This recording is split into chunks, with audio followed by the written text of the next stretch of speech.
Projector नहीं है इसलिए we have to go back and forth, नहीं तो आपको जगह पे बिठा के रखता। ठीक है, वॉइड मेन। ठीक है, सपोज से इंट ए वेरिएबल लिया था मैंने, ठीक है, एल से प्रिंट यूज़र से पूछ लेता हूँ, suppose say enter a number, fine, और उसको स्कैन कर लेंगे %d, %, ए वेरिएबल के अंदर। ठीक है, नाउ एल से इफ़, जैसे मैंने इफ़ लिखा, अगर आप नोटिस करोगे बोल्ड हो गया है ना, फाइन, तो ये काइंड ऑफ स्पेसिफाई करता है it's a reserve keyword. In fact वो कीवर्ड्स वाले इसके अंदर अगर आपने देखा होगा तो वहाँ पे काइंड ऑफ इफ़ वो भी लिखा है, इफ़ एल्स वॉइड, बहुत सारी चीज़ें लिखी है, राइट। तो इफ़ राउंड ब्रैकेट्स एल से ए इज़ लेस देन और इक्वल टू 100, जो वहाँ पे कंडीशन लिखी थी वही, उसके बाद में एक एंटर दिया और करली ब्रैकेट्स। अब जैसे मैंने करली ब्रैकेट देखा, एंटर दिया, ऑटोमेटिकली देखो उसने एक टैब स्पेस दे दी थी, है ना, इंडेड। तो अब मैं जो भी मुझे काम करना है मैं इसके अंदर लिख सकता हूँ। ठीक है, अच्छा, अब उसके लिए मुझे और एक वेरिएबल चाहिए था ना, सपोज से स्क्वायर वाला। ठीक है, तो else square is equal to a into a. ठीक है, तो उसको स्क्वायर करेगा and else print square of, अरे यार कोड्स में निकालो, okay fine, starting code slash n square of %d is equal to %d। ठीक है, तो मैं a और वो जो स्क्वायर वाली वैल्यू है दोनों को प्रिंट कर देता हूँ। ठीक है, अच्छा, और ये लास्ट वाले इस पे सपोज एल से slash n end of program, ऐसा कुछ एक मैं मैसेज डालता हूँ, EUP ऐसे कुछ टाइप कर। ठीक है, फाइन, शॉर्ट में। ओके, इसको अभी सेव करते हैं। ठीक है, यस, यहाँ पे ना, हाँ, ये वो भी बताता हूँ कि क्यों नहीं डाला मैं। ठीक है, fine, okay, if okay fine, इसको कंपाइल करता हूँ। अब अगर आप देखोगे तो 0 एरर 0 वार्निंग्स आ रहा है। अच्छा, गुड। अभी अगर मैं सपोज से यहाँ पे सेमी कोलन डालता हूँ और फिर इसको कंपाइल करता हूँ, तब भी if you notice 0 error 0 warnings. अब एग्जीक्यूशन में देखो क्या चेंज आएगा। फॉर एग्जांपल से अभी मैंने यहाँ पे सेमीकोलन नहीं डाला, ठीक है, पहले सेमीकोलन नहीं डाल के बताता हूँ जो एक्चुअल मेथड है। ठीक है, तो you are getting 0 error 0 warnings. अब मैं प्रोग्राम को रन करता हूँ, ठीक है, एग्जीक्यूशन के लिए। ओके, सो आई से सपोज से नंबर आई से 5 ही डालते हैं, हमको उसका स्क्वायर भी पता है फिर ऑलरेडी, है ना, फाइन। तो आई से 5 और मैं उसको एंटर करता हूँ, तो स्क्वायर ऑफ 5 इज 25 और लास्ट में एंड ऑफ प्रोग्राम। ठीक है, अब अगर सपोज से मैं फिर से प्रोग्राम को रन करता हूँ and I will enter a number, ठीक है, आई विल एंटर सपोज से 200, फाइन, ग्रेटर देन 100 है ना ये, ठीक है, फाइन। तो डायरेक्टली उसने क्या किया, एंड ऑफ प्रोग्राम। वो इफ वाले पार्ट वाला फॉल्स हो गया, तो इफ वाले पार्ट के अंदर जितना भी कुछ आपने लिखा था कुछ भी एग्जीक्यूट नहीं, ठीक है, वो पूरा का पूरा पार्ट उसने स्किप कर दिया डायरेक्टली और डायरेक्टली बाहर जंप कर दिया। बिकॉज ये वाला जो सेक्शन था हमारा, है ना, ये वाला सेक्शन जो था इसका रिजल्ट क्या मिला मुझे, 0। ठीक है, तो अब 0 मिला मतलब यहाँ पे क्या होगा, फॉल्स। फॉल्स हो गया मतलब ये वाला पार्ट रन नहीं करेगा, वो बाहर उसने स्किप कर दिया इसको और नीचे जंप कर दिया। ठीक है, अच्छा, अब यहाँ पे अगर मैं सेमीकोलन ऐड करता हूँ, ठीक है, फाइन, अब इसको कंपाइल करते हैं, नाउ वी रन इट। ठीक है, अब अगेन वो थिंग, ठीक है, तो आई गिव सपोज से 101 ग्रेटर देन 100। ठीक है, अब मैं इसको रन करता हूँ तो उसका भी उसने स्क्वायर करके दिखा दिया, राइट। वाई, बिकॉज कि वो इफ कंडीशन के बाद में इमीडिएट सेमीकोलन डाला ना, मतलब वो स्टेटमेंट वहीं पे खत्म हो गई। अब ये एक्चुअल हमारी स्टेटमेंट ये पूरी है, ये पूरी कंडीशन हमारी एक काइंड ऑफ हमारी स्टेटमेंट है या फिर एक इंस्ट्रक्शन है पूरी। ठीक है, तो ये पूरी की पूरी इंस्ट्रक्शन एक साथ में एग्जीक्यूट करनी थी, इसलिए काइंड ऑफ हमने सेमीकोलन नहीं दिया।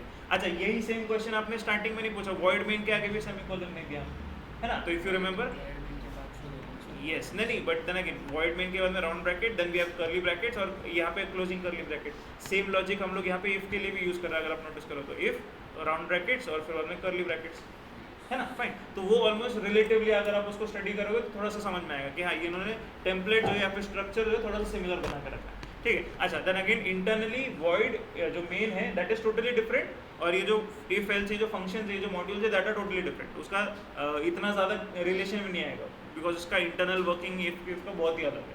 ठीक है, as compare to this function, ये बेसिकली ये फंक्शन है हमारा। ठीक है, फाइन, तो ये फंक्शन नहीं है बेसिकली। ओके, तो वो उसके हिसाब से काम कर रहा है। ओके, तो now this important thing which is there कि अभी हमने काइंड ऑफ फर्स्ट वाला टाइप देखा। ठीक है, फाइन, ये टाइप कर लो पहले, फिर उसके बाद में नेक्स्ट वाला करते हैं। ठीक है, तो इसका फोटो निकालना है, फोटो निकाल लो।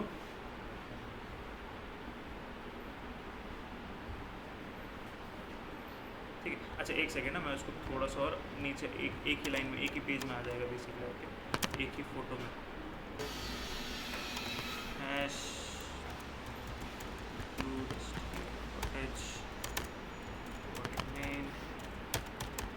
ठीक है फाइन। तो अभी मैं सपोज से इंटीजर एज नाम का यूज़र से एज पूछता हूँ, ठीक है फाइन। तो as the age of user enter your age, ठीक है। उसको स्कैन कर लेते हैं डी % एज नाम के वेरिएबल, ठीक है। एंड सिंपल सा हम लोग अभी क्वेश्चन पूछेंगे, if age is greater than और इक्वल टू, ठीक है फाइन। अच्छा, normally don't give us space, greater than और इक्वल टू 18, ठीक है। अगर ये सिनेरियो है तो मैं सिंपली एक मैसेज प्रिंट करता हूँ एलिजिबल टू वोट, ठीक है। ऐसे कुछ मैसेज प्रिंट कर दिया मैंने, फाइन। या फिर स्पेसिफिक डाल देते हैं you are eligible to vote, ठीक है फाइन। अगर वो नहीं होता तो एल्स वाले पार्ट में, अच्छा अभी ज़रूरी नहीं कि अगले लाइन में ही लिखना है। इनफैक्ट इफ़ आई वांटेड मैं ऐसे भी कुछ लिख सकता था, ठीक है।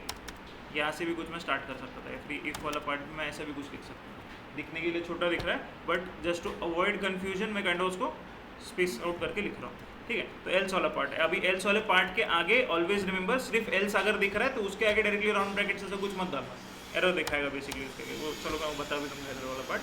बट अगर एल्स वाला पार्ट है, मतलब अगर वो कंडीशन फॉल्स होती है, अगर यूज़र की जो एज है, instead of a it should be age, my bad, ठीक है। तो अगर एज लेस देन 18 है, ठीक है फाइन। तो in that time I will say print that message, ठीक है। Print ration not eligible,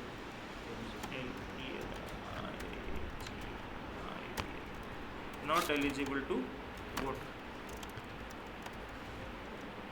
okay. So you are not eligible, ठीक है फाइन। ऐसा कुछ मैसेज प्रिंट कर देंगे, सेमीकोलन, ठीक है फाइन।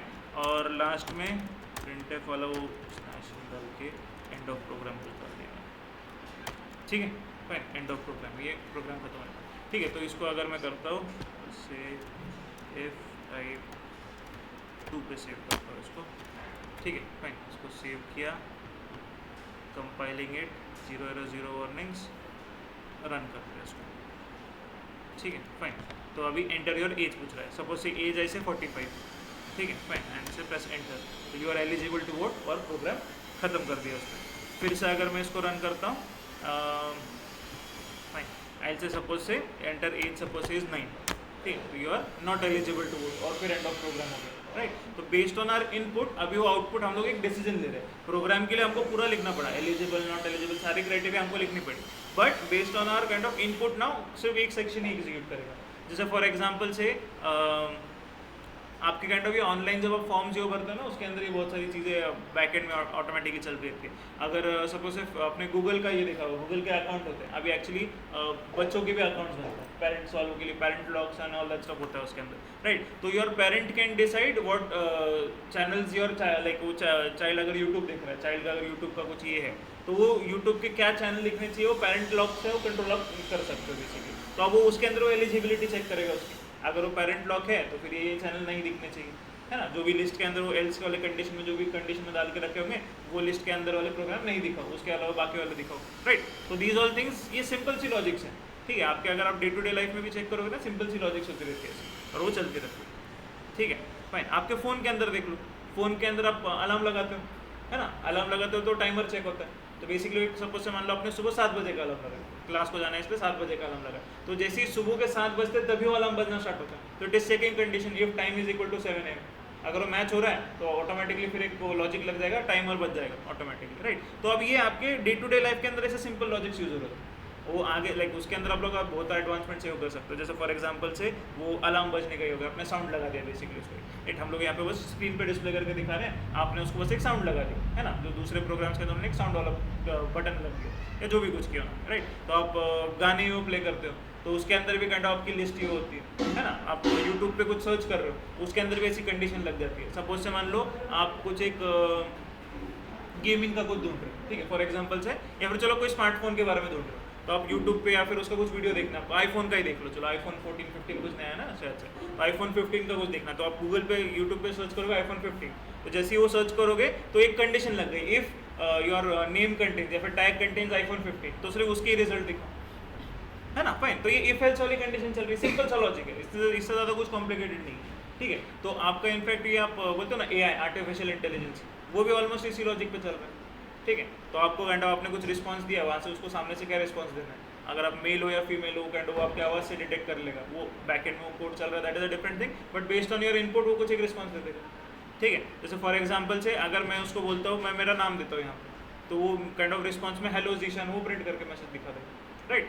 तो ultimately we are just doing it on that black screen, but आगे चल के बस उसके अंदर और आप एलिमेंट्स ऐड कर सकते हैं, काम वही हो रहा है, ठीक है। इनफैक्ट आई टेल यू जितने भी programming language, and I think so मैंने फर्स्ट डे पे आप लोगों को बोला था, जो लोग थे फर्स्ट डे पे, अगर आपको C और C++ ये बेसिक्स पता है, उसके बाद में लाइफ में आपको कोई दूसरी प्रोग्रामिंग लैंग्वेज लगाने की, क्लासेस लगाने की जरूरत नहीं पड़नी चाहिए, बिकॉज कोर कंसेप्ट वही होता है, बस उसके साथ में एडिशनली क्या चल रहा है वो देखना पड़ता है, ठीक है। और उस एडिशनल के अंदर भी यही लॉजिक होगा, बट वो इंप्लीमेंट कैसे किया वो समझ में आना चाहिए। जैसे हमने अभी वो स्वैपिंग ऑफ टू नंबर्स के, अभी एडिशन सबट्रैक्शन तो पहले से ही पता था, बट वो एडिशन सबट्रैक्शन को किस मेथड में हमने किस स्टाइल में यूज़ किया, दैट वाज एन इंपॉर्टेंट, तो वो देखना जरूरी, ठीक है। ये समझ में आया, ये एक प्रोग्राम बना लो सिंपल सा, इसका फोटो निकालो चाहिए तो,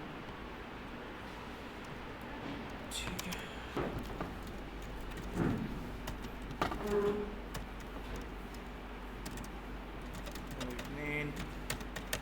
है ना, द यूजुअल स्टफ, ठीक है। तो मैं अभी A, B और C ऐसे 3 वेरिएबल देता हूँ, ठीक है। अब ये यूज़र से वैल्यू लेनी है मुझे, आई सिंपली से printf,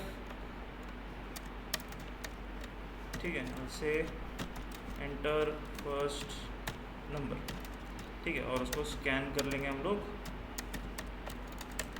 scanf in %d, %a, ठीक है, फाइन। अभी ये A के लिए हुआ, इसी को कॉपी करता हूँ, B और C के लिए पेस्ट कर, ठीक। अच्छा देन अगेन काइंड ऑफ ये जो चीज़ें हैं शॉर्टकट्स जितना यूज़ कर सकते हो उतना यूज़ करो, ठीक है, because I have told you earlier all also right कि हम लोग को काइंड ऑफ स्मार्ट वर्क करना है, हार्ड वर्क के लिए हम लोग काइंड ऑफ वो गधों को छोड़ देंगे, ठीक है, फाइन। अच्छा then again see actually my professor used to tell me this thing कि अगर हार्ड वर्क के अगर काइंड ऑफ अप्रिसिएशन होता है तो गधों की भी मूर्ति बनती है, सब में ज़्यादा मेहनत वो करते हैं, ठीक है, फाइन। तो हार्ड वर्क के लिए नहीं, स्मार्ट वर्क के लिए अप्रिसिएशन होता है, ओके फाइन। तो ये हमने 3 वेरिएबल्स के अंदर 3 वाली वैल्यूज डाल दी। अच्छा अब वो कंपैरिजन करना है, राइट। चलो उसके पहले भी मैं क्या करता हूँ, चलो अगर ब्रश अप के लिए ये हमारा क्या था, वेरिएबल सेक्शन है ना, फाइन, वेरिएबल डिक्लेरेशन, ये हमारा काइंड ऑफ इनपुट वाला सेक्शन है, ठीक है। फिर इनपुट के बाद में एक बार डिस्प्ले करके दिखा देता हूँ, ठीक है, नॉट नेसेसरली ज़रूरत नहीं है इस चीज़ की, बट फिर भी एक बार फॉर काइंड ऑफ यूज़र को समझाने के लिए, A is equal to %d, मैं एक /t 2 दे देता हूँ, चलो, B is equal to %d /t and C is equal to %d and में /t की ज़रूरत नहीं है, ठीक है। तो A, B, C, ठीक है, फाइन, ये वाली वैल्यूज मैंने प्रिंट कर दी, okay fine. Next thing which is there, अब वो लॉजिकल वाले पार्ट पे आते हैं हमारे। अब वो लॉजिक वाले पार्ट के हिसाब से ये चलेगा हमारा logic, if A is greater then B, ठीक है। अगर ये कंडीशन ट्रू होती है, ठीक है, तो लेट्स अज्यूम करके चलते हैं फिलहाल बेसिकली यहाँ पे, let's I write this thing, assuming, ठीक है, A is equal to 12, B is equal to 13 and C is equal to 11 डाला था ना मैंने, वो जो बोर्ड पे डाली वैल्यूज, ठीक है, फाइन। तो अगर इस सिनेरियो के अंदर, तो अभी देन अगेन एक हमेशा याद रख लेना, बेसिकली पहले लेआउट बना लो। जैसे फॉर एग्जांपल से in fact before writing this thing, अब मैं क्या करूँगा, बेसिकली मेरा लॉजिक है, पहले इफ़ कंडीशन आएगा, उसके अंदर कुछ कंडीशन आएगा, वो बाद में देखते हैं, बट वो कंडीशन अगर ट्रू होगा तो इतना सेक्शन आएगा, नहीं तो एल्स वाले पार्ट में इतना सेक्शन बनने वाला है। ये मेरा लेआउट हो गया, है ना। जैसे मैंने काइंड ऑफ आपको बोला था प्रोग्राम्स जब क्लास के अंदर आ गए तो वॉइड में वो सारा कुछ लिख के रखते हैं, तो वैसे ही काइंड ऑफ मैं इसका एक लेआउट बना के रख रहा हूँ पहले। अब इसके अंदर क्या कंडीशन आएगी वो देखते हैं। अच्छा one more kind of interesting thing, programming के अंदर ना हमेशा याद रखना, कभी सीक्वेंस में प्रोग्रामिंग नहीं होगी। कोई भी प्रोग्रामर को देखो, वो 4 लाइन ऊपर लिखेगा, 4 लाइन नीचे ऐड करेगा, फिर वो ऊपर नीचे काइंड ऑफ एडिट करता है, ठीक है, फाइन। तो अभी जहाँ पे जैसे basically A is greater then B, ये वाली कंडीशन हमने डाल दी, ठीक है। अब if this is the scenario, directly print करने का इज द ग्रेटेस्ट नंबर नहीं, फिर से और एक कंडीशन है, राइट। तो if A is greater then C also, अगर ये दोनों कंडीशंस बेसिकली, है ना, फाइन, अगर ये दोनों कंडीशंस ट्रू होती है तभी काइंड ऑफ मुझे प्रिंट करना है। सपोज से A is the greatest number, A is the greatest number, ठीक है। अब इसी लाइन को काइंड ऑफ मैं कॉपी पेस्ट करने वाला हूँ। अच्छा अगर A is the greatest number नहीं आ रहा है तो कौन सा होगा, C is the greatest number, है ना, फाइन, ये वाला पार्ट के अंदर, ओके अच्छा, अगर ए और बी के अंदर अगर ए बड़ा नहीं निकला तो ऑब्वियस बात है एल्स वाले पार्ट में जाएगा। अब एल्स वाले पार्ट में जाएगा तो लिटरली ये वाला कोड मैं कॉपी करता हूँ और इस एल्स वाले पार्ट में पेस्ट करता हूँ। बस only thing I want to change is B और सी के बीच में कंपैरिजन होगा और मैं यहाँ पे लिखूंगा या तो B is the greatest number या फिर C is the greatest number. Fine, so kind of then again code वही था, अगर आप नोटिस करोगे तो लॉजिक वही थी, इफ एल्स वाली लॉजिक वही थी, बस मैंने उतना सेक्शन कितना कॉपी करना था वो इंपॉर्टेंट था। आप नॉर्मली लाइक कॉपी करते टाइम पे ना कोई कोई स्टूडेंट ये लास्ट वाला करली क्लोजिंग ब्रैकेट भी एक्स्ट्रा कॉपी कर लेंगे, उसके वजह से सारा कोड गड़बड़ हो जाएगा। So just try to avoid this thing. मैंने इसमें टैब दे रखा है तो मैं काइंड ऑफ ये टैब से इतनी ही सेक्शन का एरिया मैंने कॉपी किया, उसके ये वाले करली ब्रैकेट्स ऊपर के और नीचे के कॉपी नहीं किए मैंने, राइट उतना ही पेस्ट किया और बस कंडीशन को मॉडिफाई किया, बी ए और ए ग्रेटर देन सी की जगह बी और सी के बीच में कंपैरिजन किया, और अगर बी और सी के बीच में कंपैरिजन करो तो बी इज द ग्रेटेस्ट या फिर सी इज द ग्रेटेस्ट, दोनों में से कोई एक नंबर आएगा। ठीक है फाइन, चलो इसको रन करते हैं, सेव कर लेता हूँ। Save will be on day 6।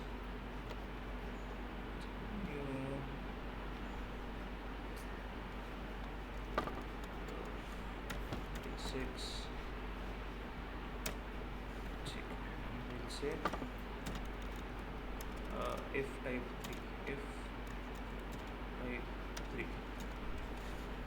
okay fine dot c source file है, compiling it, 0 error 0 warnings should be there। ठीक है, और फिर इसको रन कर।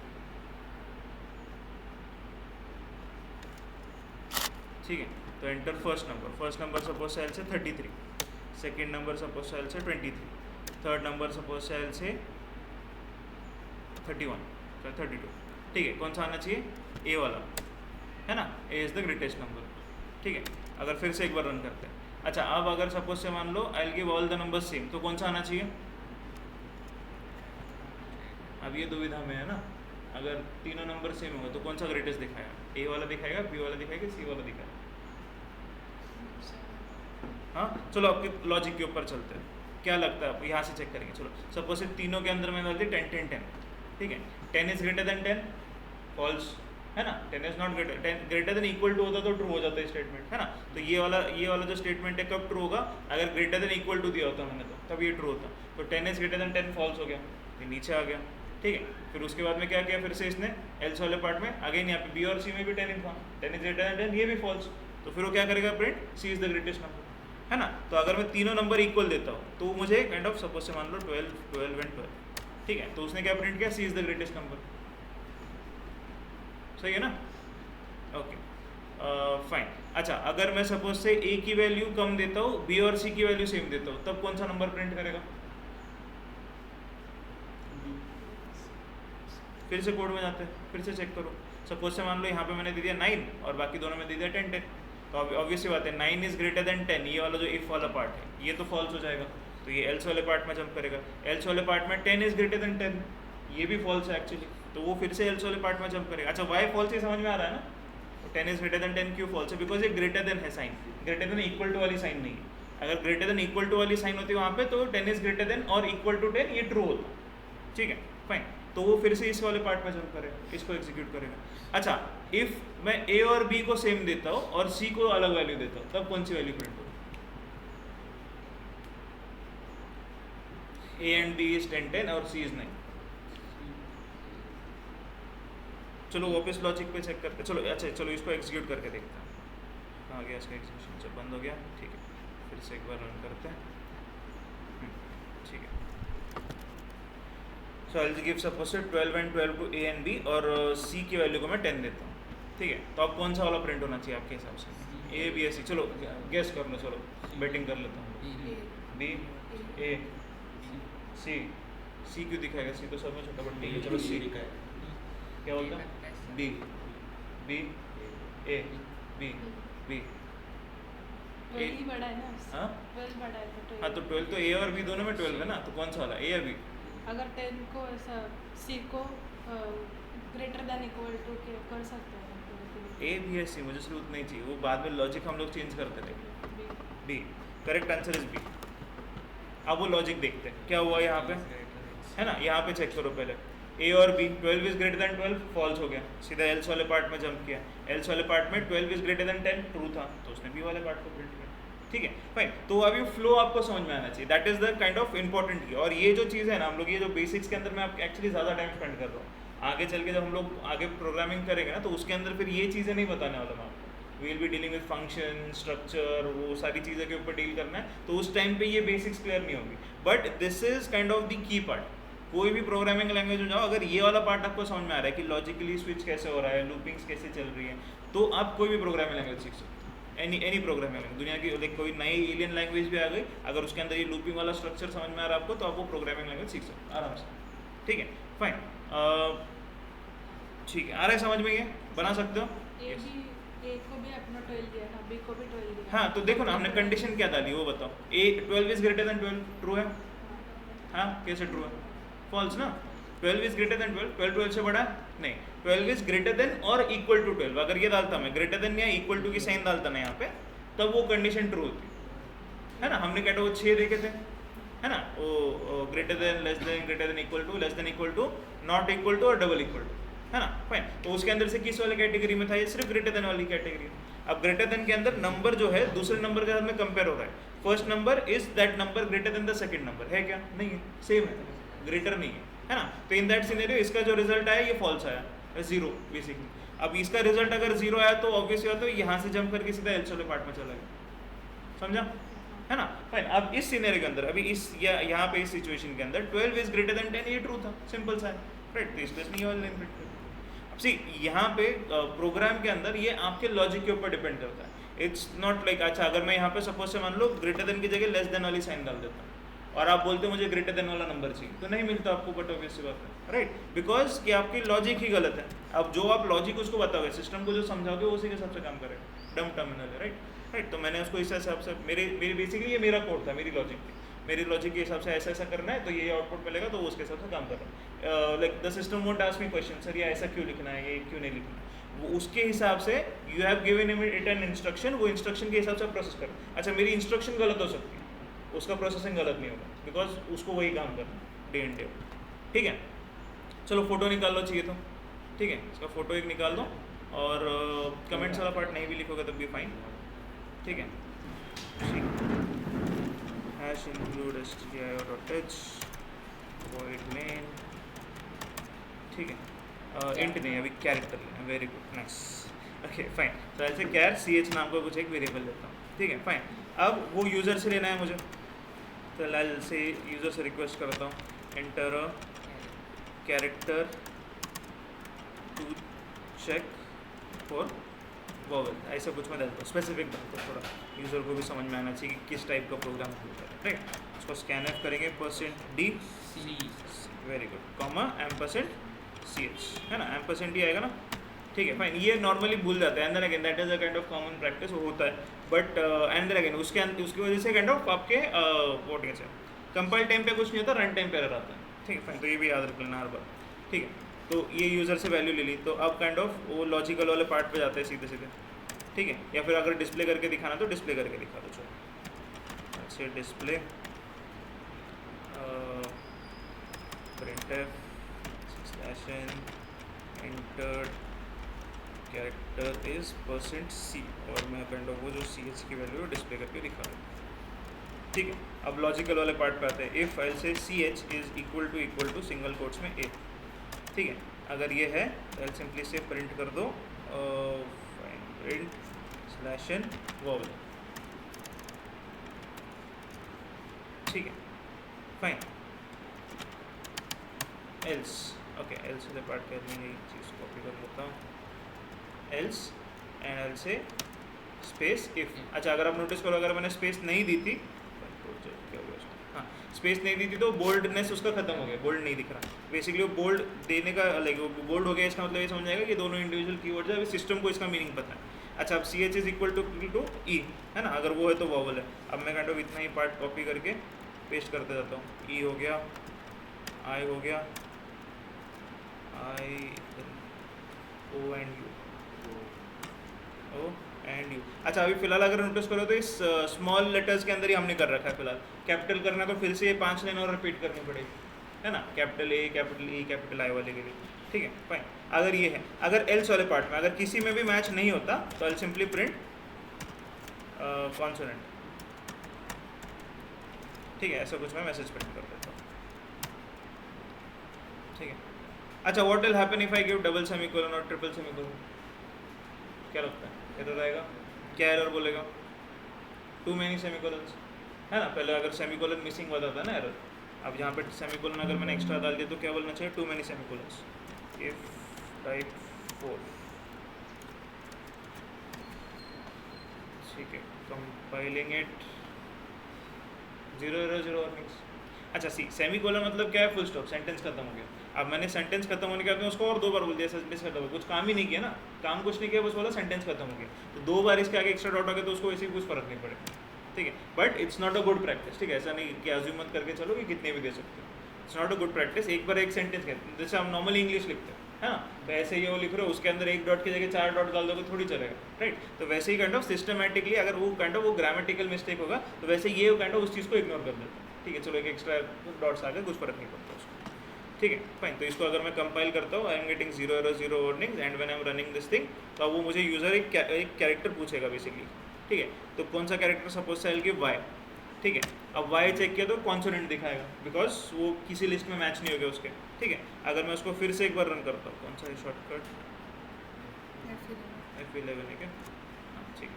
अच्छा, वो कंपाइल एंड रन है ना F11, ठीक है, फाइन। तो अगर सपोज मैं फिर से एक बार रन करता हूँ, गिव ई, स्मॉल ई, ठीक है, तो वो बता रहा है वोवल, ठीक है। अगर मैं कैपिटल ई देता हूँ इसकी जगह पे तो F10 है ना रन के लिए, ठीक है, चलेगा। कैपिटल ई देता हूँ तो कॉन्सोनेंट बता देगा, बिकॉज वो हमने उसकी कंडीशन नहीं लिखी है, उसको जितना पता है उतना काम सही से कर रहा है बस, राइट। तो अभी उसको जितना पता है उसके हिसाब से ये वाला काम प्रॉपरली हो रहा है। बना सकते हो? लॉजिकली सिंपल है, इफ एल्सिफ एल्सिफ एल्सिफ, है ना। और वो काइंड ऑफ एक के नीचे एक आ रहा है, इसके अंदर इफ के अंदर दूसरा इफ एल्स, ऐसा कुछ नहीं है। तो ब्रैकेट्स के हिसाब से अगर देखो तो वो भी थोड़ा सिंपल है आपको रिजॉल्व करने के। दो इफ लिखोगे 2 ब्रैकेट्स है, एल्स लिखोगे उसके 2 ब्रैकेट्स, एल्सिफ के 2 ब्रैकेट्स, एल्सिफ के 2 ब्रैकेट है, जो ठीक है। उसके अंदर बस एक लाइन का कोड लिखना है। बना सकते हो? बना लो, चलो।